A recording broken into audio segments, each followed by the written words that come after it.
अगर आप भी किसी एजेंट के झांसे में आकर यूलिप की पॉलिसी लेने की सोच रहे हो तो ठहरो, पहले ये वीडियो देख लो। 95% ऑफ द एजेंट्स, फिर चाहे वो इंडिविजुअल एजेंट्स हो या बैंक में बैठे इंश्योरेंस कर्मचारी, आपको यूलिप की पॉलिसी ये बोलकर बेचेंगे कि ये म्यूचुअल फंड से बेहतर है क्योंकि इसमें म्यूचुअल फंड जैसे रिटर्न्स मिलेंगे और साथ में इंश्योरेंस कवर भी। लेकिन सच्चाई कुछ और है दोस्तों। इसे एक एक्चुअल यूलिप और म्यूचुअल फंड कंपैरिजन के साथ समझते हैं। ये हमने LIC का प्लान नंबर 752 SIIP का बेनिफिट इलस्ट्रेशन लिया हुआ है। आप किसी और कंपनी के यूलिप प्लान का बेनिफिट इलस्ट्रेशन भी ले सकते हो। इस प्लान में हमने कुछ चीज़ें अज्यूम की है, जैसे इंश्योर्ड पर्सन की एज 30 है, पॉलिसी टर्म और प्रीमियम पेइंग टर्म 20 साल है, यानी कि इंश्योर्ड की एज जब 50 होगी तब पॉलिसी मैच्योर होगी। हमने NAV ग्रोथ यानी कि मार्केट रिटर्न 15% एज्यूम किया है और इंश्योर्ड पर्सन 10,000 मंथली या 1,20,000 ईयरली प्रीमियम पे करेगा। तो इस केस में 20 साल बाद इंश्योर्ड पर्सन की टोटल इन्वेस्टेड वैल्यू होगी 24 लाख रुपए और मैच्योरिटी पे उसको मिलेंगे 1,16,00,000 रुपए। यही सेम कंडीशन के साथ अगर हम म्यूचुअल फंड में SIP करते हैं तो 20 साल बाद इन्वेस्टर को मिलेंगे 1,32,00,000 रुपए, यानी मोटा मोटी 16 लाख रुपए का फ़ायदा।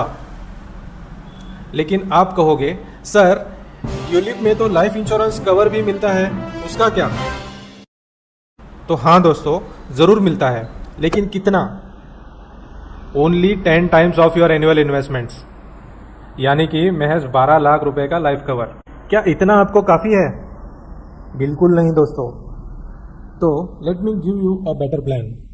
आप अगर 10,000 की बजाय 9,000 पर मंथ की SIP करते हो और जो 1,000 पर मंथ बच रहे हैं उससे प्योर टर्म प्लान लेते हो तो आपको अप्रॉक्सीमेटली 12,000 पर ईयर में 1 करोड़ का लाइफ कवर 50 साल की एज तक मिलेगा।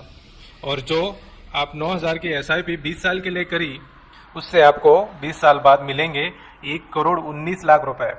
तो उसी 24 लाख की इन्वेस्टमेंट में आपने 1,19,00,000 भी कमाए, जो कि यूलिप से 3 लाख ज़्यादा है, और 1 करोड़ का लाइफ कवर भी ले लिया। तो है ना यूलिप से बेहतर विकल्प? तो ऐसा क्या है यूलिप में जो 15% CAGR और 1,000 की एक्स्ट्रा इन्वेस्टमेंट करने के बाद भी म्यूचुअल फंड से कम रिटर्न दे रहा है? क्योंकि यूलिप में बहुत सारे चार्जेस कटते हैं, जैसे allocation charges, policy administration charges, fund management charges, mortality charges और भी बहुत कुछ। तो इसीलिए कहता हूँ दोस्तों, स्मार्ट बनो, सही चुनो। और अगर आप भी चाहते हैं आपका पैसा इसी तरह स्मार्टली